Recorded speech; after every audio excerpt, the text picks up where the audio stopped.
Hi everybody, Trent Bristol, your city arborist here, and I am here to celebrate a special day with you. You guys all know what today is? Let's see some hands. Yes, it is Wednesday, but it's more special than that because we have one of those every week.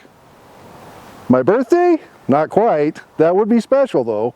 Today is Arbor Day, and I was hoping I could come to your school and talk to you about it, but given the situation with social distancing and everything, we decided to make a video. So what is Arbor Day about?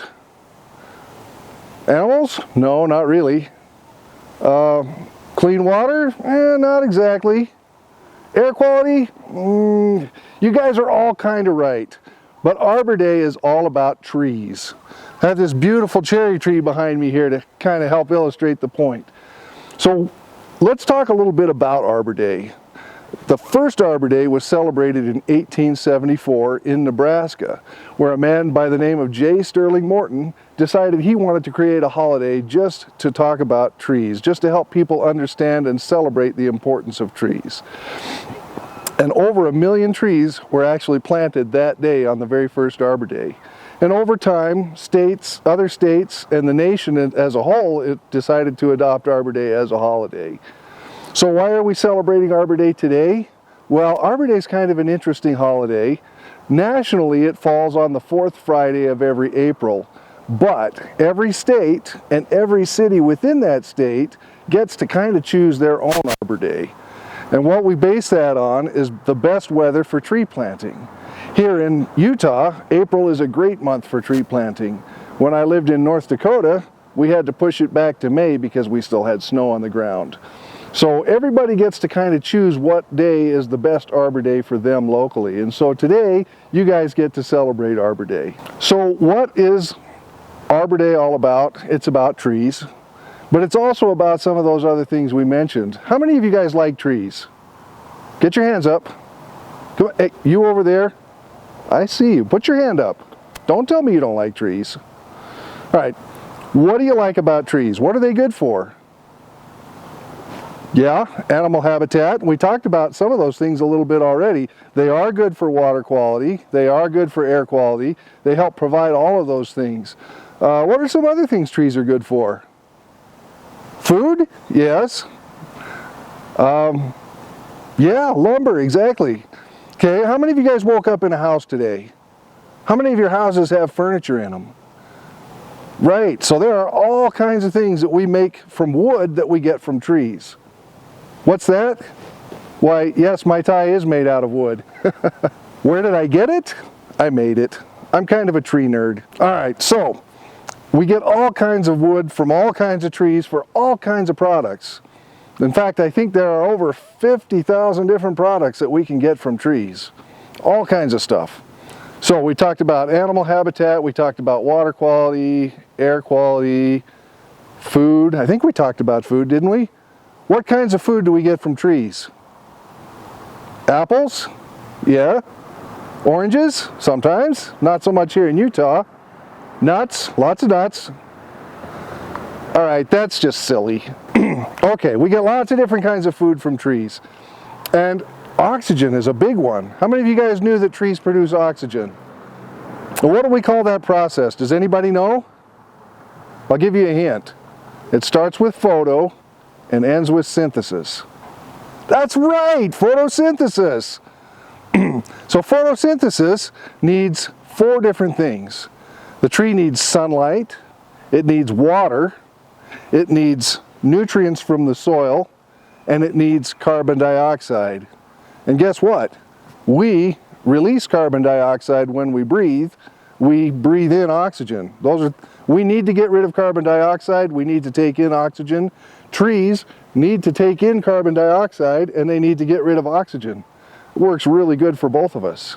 Now, there are a few fun facts that I'd also like to cover to talk a little bit about trees. So just a few fun facts about trees. There are over 23,000 different kinds of trees. And if we were to take all of the trees in the whole world and split them into 2 groups, we'd have one kind of tree that stays green all year long. Does anybody know what that's called?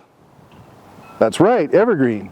And then we have trees that lose their leaves in the fall, and those have a special name. Does anybody know what that is? Anybody? You in the green. No. I'll give you a hint. It starts with D and ends with deciduous. That's right, deciduous. So we have evergreen trees and we have deciduous trees. And those are just big broad groups, and there are lots of groups inside each of those groups. But there are 23,000 different kinds of trees in the world. Trees, large groups of trees, can reduce temperatures by 10 to 20 degrees in a city. So if you see this parking lot, it's all black asphalt and that heats up really fast. If we've got lots of trees around this parking lot, that can actually reduce the temperature by 10 to 20 degrees. Did you know that one large tree can produce enough oxygen for 4 people for an entire day? So we talked a little bit about lots of different products that trees produce. The oldest and the largest organisms in the world are actually trees. There are some trees that are almost 5,000 years old. In Utah, we have a tree that's called a limber pine, and our oldest limber pine is 2,560 years old. 2,560 years old. And the largest organism in the world is actually a clone of aspen trees. And when I say a clone, it looks like it's lots of trees, but they're all one tree because they're all connected under one root system. And that clone is several acres large, which is the largest organism in the entire world. And that exists right here in Utah, just outside of Richfield.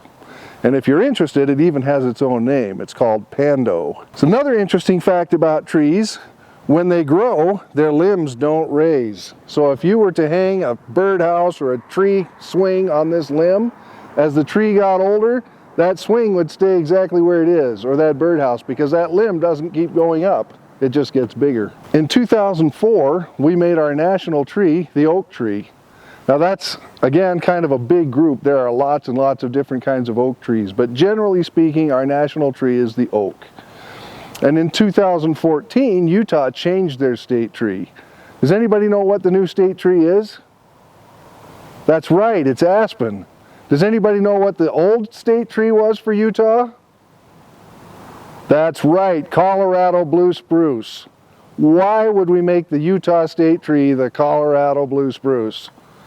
Well, we changed it to aspen because it's such an important part of our landscape here in Utah. Another interesting thing about trees, when you damage them, they don't really heal. That wound stays there forever, but the tree will grow over it. Trees are the tallest organisms in the world. There are some trees that are 360 feet tall. Some of those are in California. We have giant redwoods and giant sequoias that are well over 300 feet in California. In Australia, they have eucalyptus trees that are also very, very tall. Well, let's talk a little bit about some of the parts of the tree. Does anybody know what? Start naming parts. Raise your hands. Yes, branches. Got those right here. Roots, right, we'll see some of those when we plant our tree. This is the trunk or the stem. On the outside, you see the bark. Nobody's mentioned these yet. Right, leaves. And does everybody know what this is? You can't really see it yet. It's not quite a flower yet. Eventually, it's going to be a fruit. So that's one of the ways that you can tell one tree from another is the kinds of fruit it produces. So if it has a cherry on it, what kind of a tree is it? That's right, a cherry tree. If it has an apple on it, that's right, it's an apple tree. If it has an acorn on it. No, it's not an acorn tree, it's an oak. Oh, let's talk a little bit about tree anatomy. So on the outside of the tree, you see the bark. Just inside the bark is called the cambium. And that cambium is really the only actual living part of the tree. It's just a tiny thin green layer just inside the bark. Then inside the cambium, you'll see the sapwood. And then in the center of the tree, there's a darker part that's called the heartwood. And right in the dead center of the tree, there's a little dot there, we call that the pith. So, does anybody know how you can tell how old a tree is? That's right, you count the rings. Just like your telephone, right? How can you tell how old your telephone is? You count the rings. I'm just kidding, that's a terrible joke. But each year the tree puts on a new ring, and you can see those annual rings in this diagram. Each year it puts on a new ring, and that's how you can tell how old the tree is by counting those rings. So how do you get to those rings so that you can tell how old the tree is? That's right, you cut it down. But if we come and cut this tree down and count the rings, then we've killed it and we don't really care how old it is anymore. But there is a way that arborists and foresters can tell the age of a tree without having to cut it down. I'll show you that really quickly. This is called an increment borer. And I'm not going to drill a hole in this tree right now, but I'll show you how this works.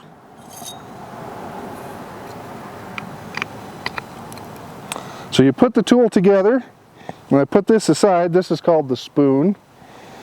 And if I were going to tell how old this tree is, I would push that in and I'd drill it right to the middle of the tree. And once I got it halfway in, I'd push in this extractor spoon. And I'd turn it backwards a little bit to pop loose the core, and I'd pull that out. And what would come out is about a pencil-sized piece of wood, and you can count the rings on that tree, and it will just heal over that wound. So I mentioned before that trees can help our air stay clean and also our water. Trees actually protect our watersheds. So what is a watershed? A watershed is an area of land that drains into a river or a lake. And trees on the sides of that watershed hold the soil in place, and they keep erosion from happening, and they also help filter out pollution to make sure that our water stays clean. So trees are very important for our watersheds. So as we mentioned before, there are lots of different kinds of trees. And we're going to go ahead and plant one here at Herriman Elementary. This is a ginkgo. It's a really interesting tree. It's about as old as the dinosaurs. It's closely related to conifer trees, but as you can see, the leaves are all gone off of it, so this is a deciduous tree. And a couple of things you need to know about planting trees. Most important thing is to know which side is the top and which side is the bottom. If we were planting little conifers, I'd tell you green side up. But this one, obviously, that doesn't help much. But you want to make sure that your hole is about twice as wide as the root system, typically.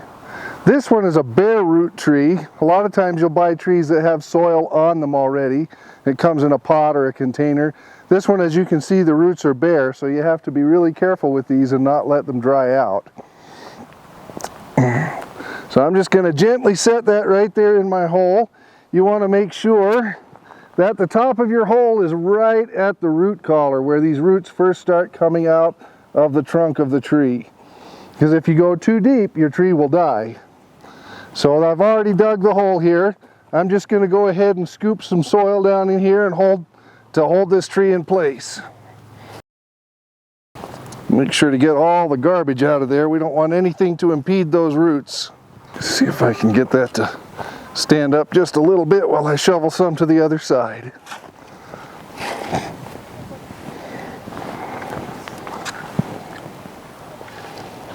Get those weeds out of there. We want to make sure our tree is standing good and straight. Pack that soil down a little bit.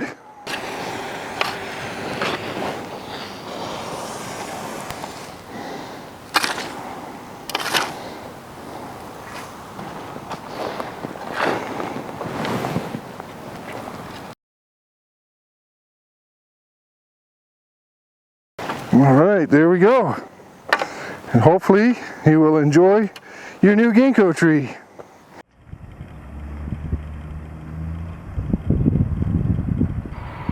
So this tree is at Athlos Academy, and I think we're just about there. Close. We want to make sure that we don't go too deep, or we'll kill the tree. We want to make sure that the top of the soil is right at the top of that root ball. With these bare root trees, you can see the roots when you plant them. You got to make sure you get soil down in all the little spaces in between the roots.